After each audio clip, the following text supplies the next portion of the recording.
There's a specific kind of silence that exists only at a crash scene. It's not empty. It's the silence after the sirens stop. Twisted metal, shattered glass, the smell of fluids in the air, heavy, waiting. As an accident reconstructionist, I spent years learning how to read that silence. We measure skid marks to the fraction of an inch. We calculate drag factors on hot asphalt because the math doesn't lie. But there's no formula for what comes after. There's no equation for what it takes to walk up to a front door and change someone's life forever. I've worked hundreds of crashes. Most of them, you pack up your gear, you drive home. But some of them follow you. This is one of those. It was a Saturday in July, late 1990s. The kind of Kentucky heat that just sits on your shoulders like a wet blanket you can't shake off. I'd been working a crash on a 2-lane blacktop most of the morning. I knew everything about the crash. Single vehicle, single occupant, a tree that didn't give. I knew the speed, the angle, the final rest position. The driver, a woman in her early 30s.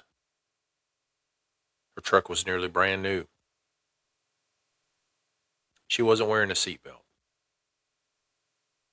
And sitting inside was one of those early bag cell phones. The cord wrapped around the steering wheel, receiver dangling down above the floorboard.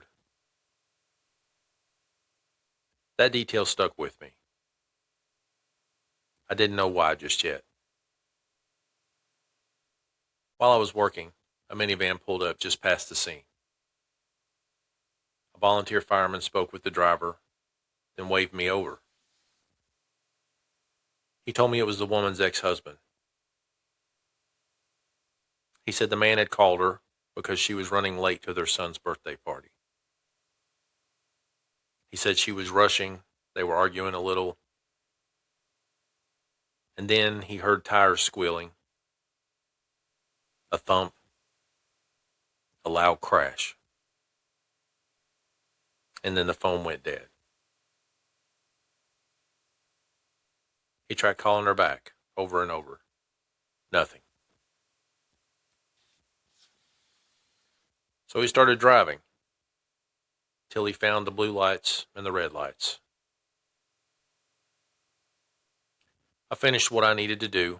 I walked down to talk to him. I told him I was sorry for his loss. He nodded, like he already knew. Then he said something that I wasn't quite ready for. He told me their entire family was gathered for their son's 4th birthday party. And he said there was no way he could tell his son his mother wasn't coming home. Then he looked at me and asked if I would do it.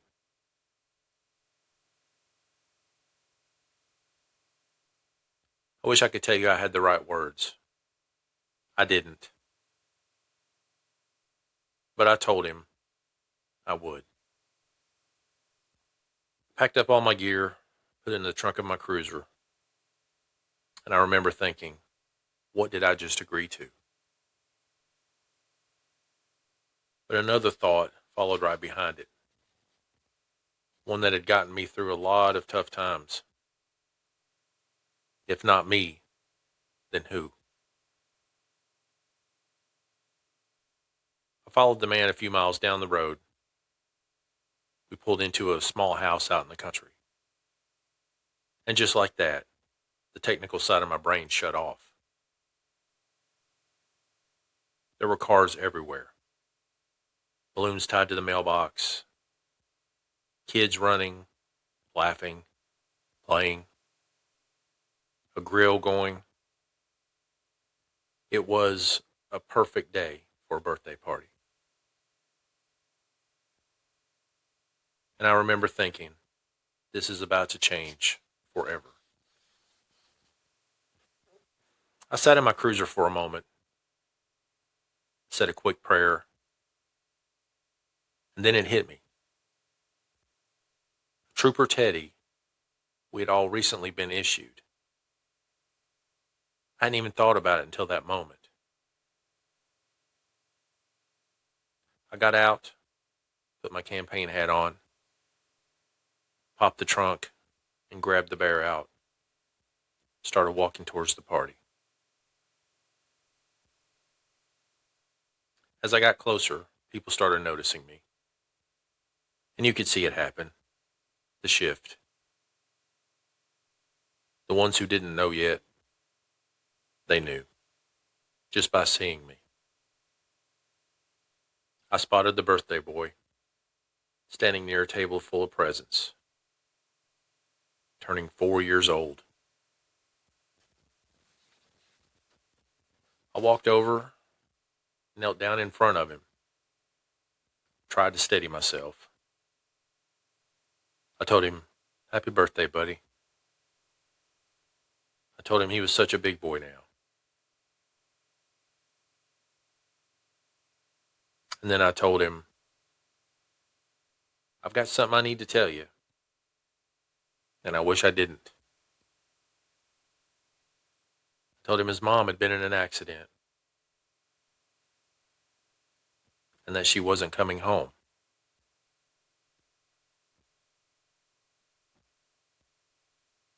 He looked at me, trying to understand something no 4-year-old should ever have to understand. Then I reached behind me and brought out the bear. I said, "This is my friend, Trooper Teddy, and I want you to have him. You can take him anywhere. Sleep with him, talk to him when you're sad. He's a really good listener." He took the bear, held it tight, and then he looked up at me with his big blue eyes and asked, "Won't you be sad to let him go?"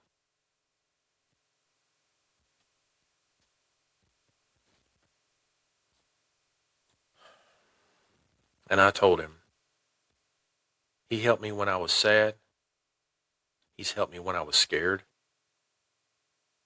And I think he's going to help you now."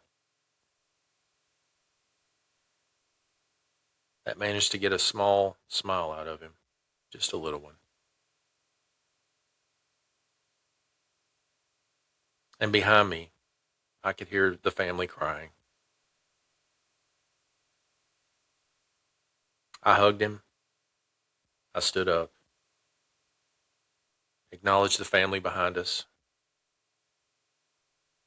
and I walked back to my cruiser. And I held it together right up until I didn't. That's the part of the job people don't see. They see the lights, they hear the sirens, they see the uniform. But they don't see what happens after the scene is cleared. They don't see the moment a child's world changes forever. I can tell you how much force it takes to crush a vehicle, but there is no way to measure the force it takes to break a child's heart. There's no manual for that, no training block, no checklist, just you, standing in the gap between what happened and what comes next. That's why we go into the gray, because someone has to. About a year later, a coworker of mine was getting gas near that same area. A man walked up to him and asked him if he worked with me. He said his son had lost his mother in a crash on his birthday, and that I'd given him a trooper teddy. He said his son still carried that bear everywhere. Wouldn't go anywhere without it. And he wanted me to know that. At that moment, I wouldn't have taken $1,000,000 for that bear.